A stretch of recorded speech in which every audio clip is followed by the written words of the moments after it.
Olá, caros alunos, nós estamos reunidos para iniciarmos mais uma vez a nossa reflexão dentro do campo filosófico, dentro do campo ético, na nossa segunda aula. Nessa segunda aula, nós vamos nos deter em uma questão interessante. Qual que é a influência da ética e da moral no nosso cotidiano, no meu dia a dia? Observa a imagem que está aparecendo aí no slide. Olha só que prática interessante da gente observar e analisar. É uma prática que a gente vê aparecer ali a questão escolar. Né? Um aluno que entrega a redação e ao mesmo tempo entrega uma recompensa para a professora. É uma charge interessante para que a gente possa pensar, e eu acredito que situações assim ocorrem no nosso dia a dia. Perceba como ocorre muita situação assim no nosso dia a dia. Por exemplo, você é parado em uma blitz, está sem carteira. Quantas e quantas pessoas não entregam ali um dinheiro para poder passar por aquela situação? É claro que isso é uma questão que acontece no nosso dia a dia. Mas se eu perguntasse quem que está errado? O guarda? O motorista? Ambos? Isso aí seria aceitável? Será que já é normal? Ou aquela fala, mas é Brasil, isso é normal, esse nosso jeitinho brasileiro de dar um jeitinho nas coisas. Ou de repente você precisa de liberar alguma coisa, imagina que você vai construir uma casa e você precisa liberar determinado ponto no terreno, então você se corrompe ou corrompe as pessoas. A prática da ética e da moral, elas são importantíssimas e vão influenciar o nosso cotidiano. Logo, é importante a gente continuar a refletir e continuar a perceber a importância dela no nosso dia a dia. Como eu já tinha dito, ética e moral estão profundamente relacionados. Uma está relacionada com pensar, a outra com proceder. Acompanha no seu material didático, na página 408, existe ali um quadro de princípios éticos e ações morais. É interessante para a gente observar como isso acontece no nosso dia a dia. E toda a prática moral sempre vai ser motivada por um princípio ético. Lembra, não existe pessoa sem ética. Pode ser que existam pessoas sem moral, mas sem ética, não. Dá uma olhadinha naquele quadro comparativo que é importante da gente ver. Por exemplo, o princípio ético, não pegar o que não me pertence. A pergunta que você deve fazer é, pego ou não? Imagina lá que você viu R$10 jogado no pátio da escola. Pego ou não pego? Procuro o seu dono ou não procuro? Não falar mal dos outros. Isso é um princípio ético. Qual que é a nossa prática? Falo ou não falo? Cinto de segurança salva vidas. Uso ou não uso? Respeitar o outro. Respeito ou não respeito? Estudar o conteúdo, não colar, não ser desonesto. Colo ou não colo? Então repare que a prática moral é sempre precedida, o que vem antes dela é uma prática ética. Aquilo que eu penso, aquilo que eu imagino, aquilo que eu estou intuindo é o que vai me motivar a agir e fazer as coisas no mundo. Engraçado que a prática ética, a prática moral, ela se estabiliza e a gente consegue fazer uma análise profunda dela em 3 questões. Quero, posso, devo.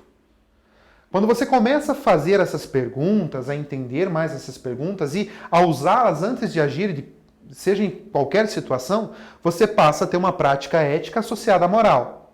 Então imagina que você entra lá no elevador e você está com seus colegas, vocês estão brincando, vocês estão felizes e vocês querem pregar uma peça em alguém. Então vocês entram no elevador e apertam todos os botões do elevador. Você deve se perguntar, eu quero? Provavelmente a resposta que você vai ter é sim. Você quer fazer aquilo, você está animado para fazer aquilo. Você pode? Eu posso. Você está no elevador, está com seus colegas e os botões estão ali. A pergunta que não pode faltar é, eu devo? Eu devo fazer isso? Se você para pensar um pouquinho no teu condomínio, no teu prédio, no teu apartamento, você vai perceber que existem regras morais que dizem para você, não, você não deve ser. Você não deve fazer isso. Percebam que nem tudo o que eu quero é o que a gente pode e deve fazer. Nem tudo que a gente pode é o que a gente quer. Nem tudo que a gente deve nem sempre vai estar associado com o que nós queremos e podemos. Isso aí é um contexto ético muito interessante para a gente observar e que vai colocando dentro desse estado de reflexão, nesse estado de pensamento e nesse estado de prática. Mas afinal, professor, a gente tem falado da diferença da moral e da ética, da importância dela, do contexto, da prática dela no nosso dia a dia, mas qual é, afinal, a sua importância? Afinal, para que serve? Sobretudo, para manter paz, equilíbrio, boas relações entre as pessoas.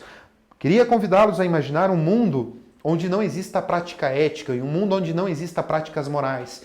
Que mundo seria esse? Imagina uma sala de aula sem um pressuposto ético, sem uma coordenada ética, sem uma coordenada moral, sem uma pessoa que cobre de vocês regras, gestos. Como que seria essa sala? Como seria essa escola? Então, entender que a ética e a moral elas são um campo humano muito importante, refletidas pela própria filosofia, e que elas vão nos sustentar em uma sociedade pacífica, equilibrada, onde você consiga conviver em harmonia com os outros seres humanos. Lembrando sempre, o nosso proceder sempre será pautado em princípios éticos. Existem princípios éticos universais, que valem para todos. Existem princípios éticos que não são universais e que valem apenas para uma determinada sociedade. Quando você foca nos princípios éticos universais, respeito, amor, vida, dignidade, você consegue entender e ter uma prática ética e moral sempre muito bem associada e que vai fazer com que o seu país, com que a sua sociedade melhore.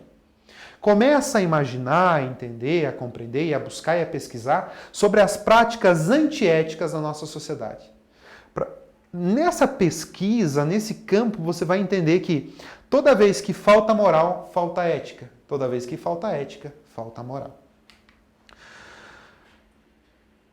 Eu aconselho vocês a fazer uma leitura, nós podemos fazê-la agora, na página 409 do nosso material, onde diz o seguinte, olha só que interessante. Uma pessoa ética é aquela que se esforça para agir de modo mais correto possível, ou seja, fazer a coisa certa, respeitando sempre a seguinte ordem: fazer aquilo que deseja, quando permitido, se for necessário. Portanto, os valores de uma pessoa contribuem para que ela seja ética.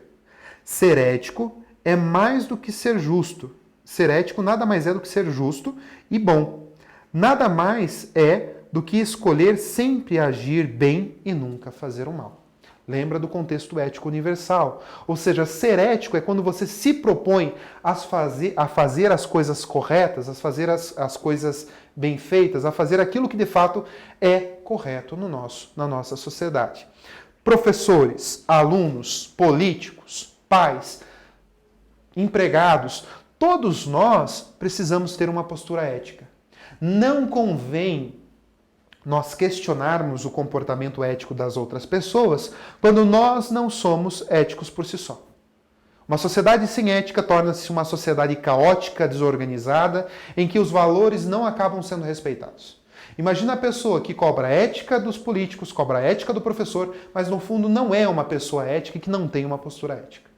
Repensar em ética, repensar a moral, rever e considerar e, sobretudo, reconhecer a importância da ética no nosso dia a dia é um proceder filosófico e importante para o nosso dia a dia. Eu recomendo a vocês as atividades 1, 2, 3, 4 e 5 da página 409. Recomendo também estudar o relacionamento de conceitos, muito bem feito, por sinal da página 410, e também acessar a plataforma. A plataforma é o nosso ambiente riquíssimo para que a gente possa enobrecer, para que a gente possa conhecer um pouco mais daquilo que nos cerca e também nos aprofundarmos mais no assunto. Eu agradeço a todos, até a próxima aula.